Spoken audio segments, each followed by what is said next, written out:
આપ જોઈ રહ્યા છો વાયનન ન્યૂઝ। હવે જોઈએ અગત્યના સમાચાર। વડોદરાના સયાજીગંજ કાલાઘોડાની સામે આવેલા રામજી મંદિરમાં શ્રી રામનવમી નિમિત્તે ભજન કીર્તન મહાઆરતી કરવામાં આવી। વડોદરાના સયાજીગંજ કાલાઘોડા સર્કલ પાસે આવેલા વર્ષો જૂના રામજી મંદિર અને આજે રામનવમી નિમિત્તે મહાઆરતી કરવામાં આવી હતી। ભગવાનની ખૂબ જ સરસ રીતે સજાવટ કરવામાં આવી હતી। સાથે કોંગ્રેસના પ્રમુખ ઋત્વિજ જોશી તથા વોર્ડ નંબર 1ના કાઉન્સિલર પુષ્પાબેન વાઘેલા તથા મહિલા કાર્યકર્તાઓ જ્યારે શ્રીરામ લખેલી ટોપીનું પણ વિતરણ કરવામાં આવ્યું હતું અને ભક્તો દર્શન કરવા મોટી સંખ્યામાં ઉપસ્થિત રહ્યા હતા। સાથે ધર્મયાત્રા મહાસંઘ તથા શ્રીરામજી મંદિર મહંત તેમજ ટ્રસ્ટીગણ દ્વારા વડોદરાવાસીઓને રામનવમીની શુભેચ્છા આપી હતી।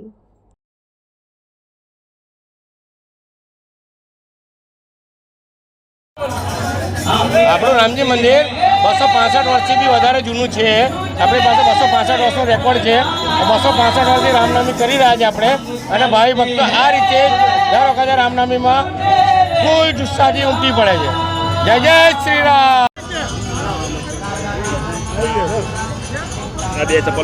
વડોદરા શહેર કોંગ્રેસ દ્વારા આજ રોજ મર્યાદા પુરુષોત્તમ ભગવાન શ્રી રામનો અવતરણ દિવસ અને જેને આપણે રામનવમી તરીકે ઉજવીએ છીએ એવા પવિત્ર રામનવમીના તહેવાર ચૈત્ર મહિના નવરાત્રનો 9મો દિવસ ત્યારે વડોદરા શહેર કોંગ્રેસ દ્વારા આજે જે કાલાઘોડા સર્કલ સામે વર્ષો જૂનું જે પૌરાણિક ભગવાન શ્રી રામનું મંદિર છે ત્યાં પૂજા અને દર્શનનો કાર્યક્રમ રાખવામાં આવ્યો હતો। આપ જોઈ શકો છો મોટી સંખ્યામાં અહીંયા ભાવિક ભક્તો ઉપસ્થિત છે।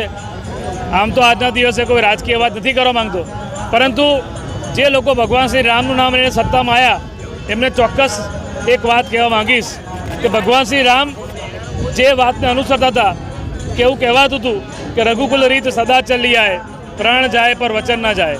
બધું સત્તામાં જે લોકો બેઠા છે એ લોકો નામ તો ભગવાન રામનું લેવાનું પણ જુઠ્ઠું બોલવાનું, જોરથી બોલવાનું ને વારંવાર બોલવાનું એવું કામ આ લોકો સત્તામાં બેઠેલા લોકો કરી રહ્યા છે। ત્યારે ભગવાન શ્રી રામના ચરણોમાં પ્રાર્થના કરીએ કે સત્તામાં બેઠેલા લોકોને ભગવાન સદબુદ્ધિ આપે। Subscribe now and press the bell icon. Never miss an update.